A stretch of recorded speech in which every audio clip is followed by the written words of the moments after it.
Start at verse 15. And God spake unto Noah, saying, Go forth of the ark, thou and thy wife and thy sons' wives with thee. Bring forth with thee every living thing that is with thee of all flesh, both of fowl and of cattle, and of every creeping thing that creepeth upon the earth, that they may breed abundantly in the earth, and be fruitful and multiply upon the earth. And Noah went forth, and his sons and his wife and his sons' wives with him, every beast, every creeping thing, every fowl, and whatsoever creepeth upon the earth, after their kinds went forth out of the ark. And Noah builded an altar unto the Lord. Stop right there.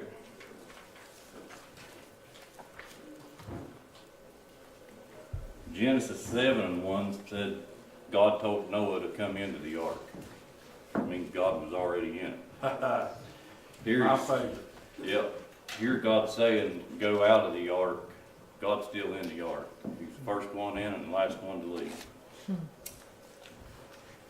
First thing Noah did when he got off the ark was he built an altar. Come on, Andy. And made a sacrifice. It wasn't a sin sacrifice. It was a sacrifice of thanksgiving. And you have to ask, what was he thankful for? What was Noah thankful for? Come on, Andy. One, he was thankful that he found grace in the eyes of God. Amen. Oh, yeah. But I really believe if you could ask Noah right now, at this day and time, Noah, what would you thank him for? I believe you'd say, looking back and knowing what I know now, I'm thankful for Jesus Christ. Yeah. Toby struck me a little bit last week and made me look into this a little bit more. And I've studied about the ark before, and I knew this, that Toby brought a couple things up I wanted to look back on, and we'll wrap this up. When I first got saved, there was an old preacher I heard that I took advice from. He said, son, when you read the Bible, and I've heard Richard say it, a lot of people will leave out the Old Testament. But he said, when you read the Bible, always look for Jesus. And I've taken that advice, and I found him to be the Ark of the Covenant. I found him to be the mercy seat. I found him to be the sanctuary. I found him in Exodus to be the Passover lamb. In Leviticus, he's the scapegoat that takes away our sins. Come on, Andy. He's the good shepherd. He's the door. He's the righteous branch. He's the root out of a dry ground. And Isaiah 53 said he was the one without form Oh, yeah. or comeliness, but yet altogether lovely.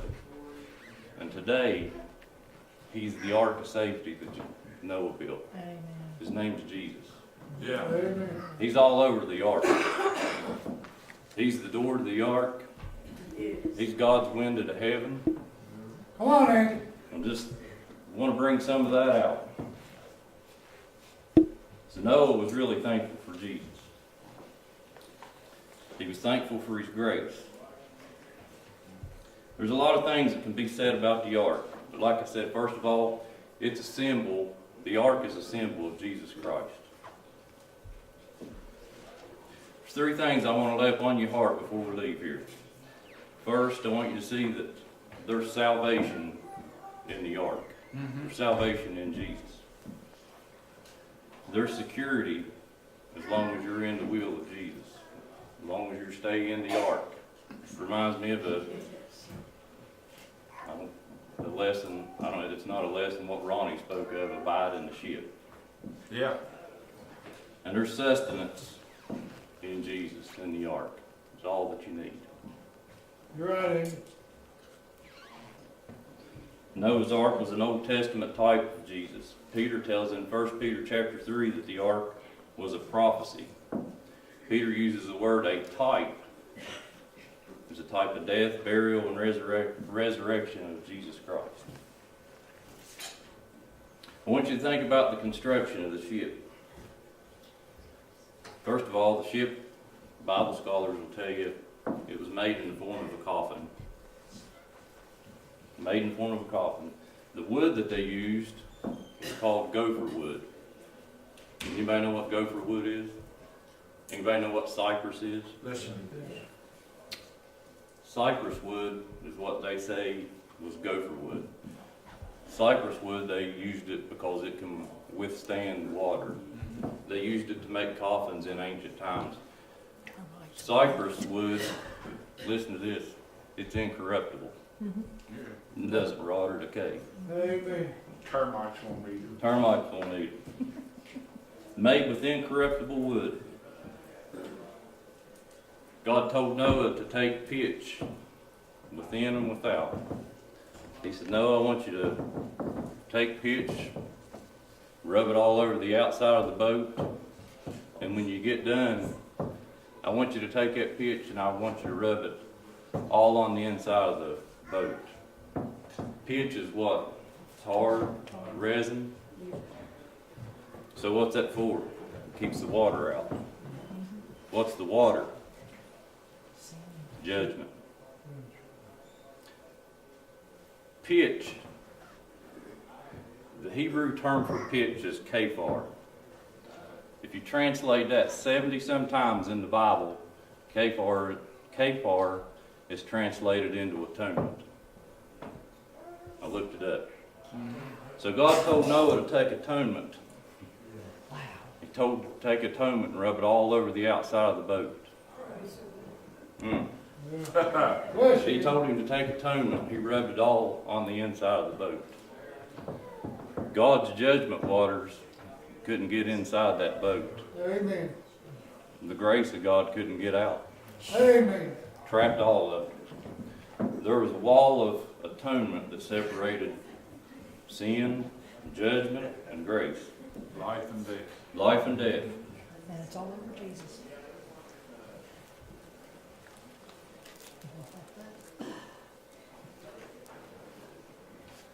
Said the ark was made 3 million cubic feet of space that was in it. God said to take their rooms thou shalt make in it, and that's what the lesson is here. There is sufficient room in the ark. Yeah. There's still room at the cross. Amen. He's still saying today there's still room. God told Noah to put a window in the ark. In a cubit thou shalt finish it, and the door of the ark thou shalt set beside before, with lower, second, third stories shalt thou make it. I want to talk to you about the door and the window. God was to control the door. Noah had control of the window. God shut the door. Noah, while he was in that ark with all of his family, he couldn't look out. He could only look up to heaven. He couldn't look out while death and destruction and all the turmoil was going on. Noah couldn't look out and see all that. He was in the grace of God. Think about this, and I say the ark is a symbol or a type of Jesus Christ. Jesus said, I am the door. Yeah. Yep. Said You're right, Andy. John chapter 10 verse 9 says, I'm the door. If any man enter, I'm the door, by me if any man enter, he'll be saved.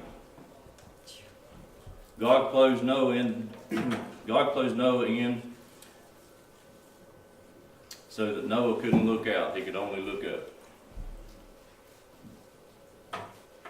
Jesus said, I'm the way, the truth, and the life, and no man cometh unto me but the Father, but by me. Jesus is God's window to heaven. Amen. God told Noah to take unto thee all the food that is eaten on the ark. He had all he needed on that ark. Didn't need anything else.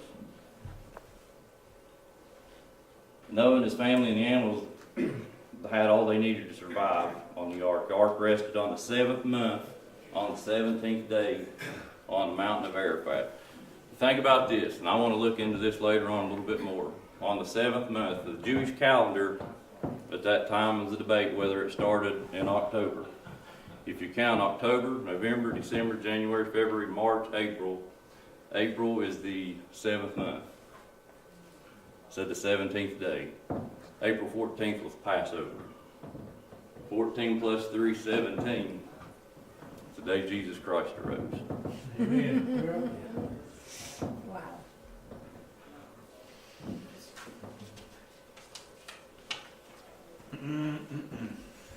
Bless you, Andy.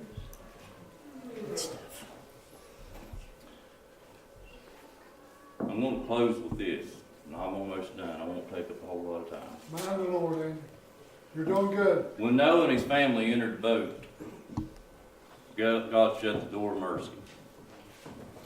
And if you will, if you got to put your head down, you got to shut your eyes, just for a few minutes, I want you to think about something in the theater of your mind. I want you to think about the day that you're living in right now. Yeah. Noah preached in perilous times. As we taught in the last few lessons, sin was on its worst. It was in its rampage, like no other, kind of like what we're living in right now. Noah preached through that time. God had given an amount of time before judgment would strike. While Noah's building the ark, he's preaching the gospel.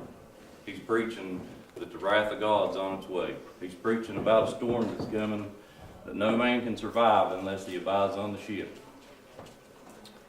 No doubt, as I said before, people that helped Noah build the ark perished. And think about this, how close they were when they're sitting there helping build the ark. I would imagine that some said, maybe tomorrow, maybe next week. Not in it for me. Not right now. I'd imagine some made fun of the preacher. Some probably just didn't believe. And I believe that's still the time that we're living in right now. You're right, Andy. But I believe that Noah, as God told him to get on the ark, come forth, you and your family, I believe the rain started falling. And I believe that Noah continued to preach as the rain fell. I believe that Noah boarded the ark, and I believe he got down on his hands and knees and he begged people. And I believe there was people standing all around that ark as judgment began to fall. And I believe he begged them. As I said, I think some of the same people that helped build the ark were standing so close. But I think when God shut the door, I don't think it took 5 minutes. I don't think it took 10 minutes to shut. I think the door of mercy shut within a few seconds. And I think when that shut, the rain continued to fall, and I think it started to fall harder. And I think that all those people that stood out on the outside of that ark, looking up, rain hitting them in the face, I believe that ark began to drift. I believe the water got deeper. And I believe people began to swim to that ark. I believe they hollered out Noah and opened the door. Save me. Noah couldn't do it. Noah didn't have control of the door no more. Only God did. I believe if you found the ark today, you'd find fingernails I do too, Randy. in the wood of it. I believe there'd be human DNA all over the outside of people crawling. And you can imagine people floating on driftwood, swimming to the ark, saying, "Save me." It was too late. Yep. Lord mercy. Door of mercy had already shut. The Bible will tell you, and I believe the Bible. Every living creature, human being and animal, perished then. But thanking Noah and his family, God said he counted them as righteousness because they found grace in the eyes of God. They got on board the ship. They had atonement. God's judgment waters couldn't get in. As long as they were in the will and under the grace of God, they couldn't get out. If you're here this morning and you're saved, Tell Andy. you'll know what this feels like. Noah and his family's in that ark. That ark's been tossed to and fro, no doubt with winds and rain. No doubt Noah and his family fell down several times. They tripped and stumbled, but they got back up. Not only did they get back up, they helped each other up while they were in that ship. Amen. And that, if you're a Christian, you've been a Christian for a while, you'll know you go through a storm, you'll get knocked down. Yep. But by the grace of God, you can get back up. Amen. Amen. And as our Richard comes, if you're here today and you're lost, I want to ask you a question. He's going to give you an altar call here in a minute. You got a choice to make. Oh, yeah. You gotta know in your heart whether you're saved or not. Oh, yeah. I can't determine it. Richard can't determine it. If you're lost, today's a good opportunity. If you don't Oh, know Come for on, sure man. if you are, you got an opportunity today to make things right. Because I can tell you, professionally, I would almost have to think that we're living in the days of Noah. Amen. Maybe some turn a blind eye to it. I see it. I see it every day.